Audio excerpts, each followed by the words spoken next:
Hindi kaya ito, Sir Cleve, strategic in the sense na ito muna pero may kasunod pa. Pwede kayang ganun ang galaw nito mag-asawang Diskaya?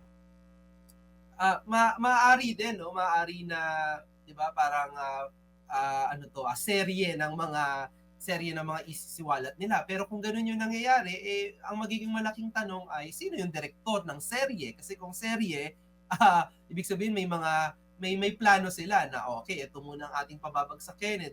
Parang ganun ba?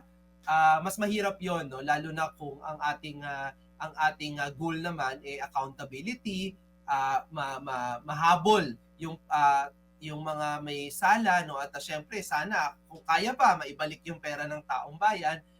Mas kung yun yung primarya na goal, dapat hindi ganon.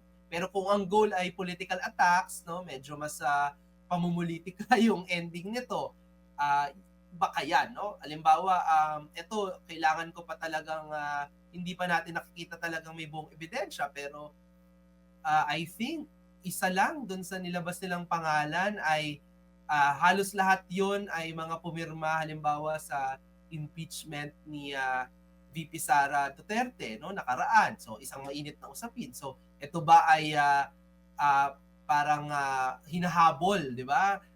Hinahabol ba, ginagamit ba na pamamaraan, no, para magantihan yung mga pumirma. So maraming katanungan kagaya noon. Isang tanong ko na 'yon.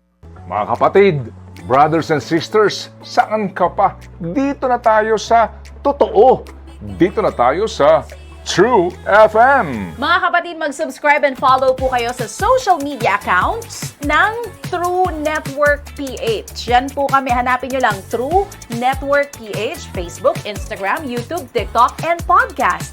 Mapa Apple or Spotify man yan, mahahanap nyo kami. Lahat ng mga napapanood at napapakinggan nyo po sa programa, nasa social media accounts namin yan. So paano mga kapatid? See you sa social media!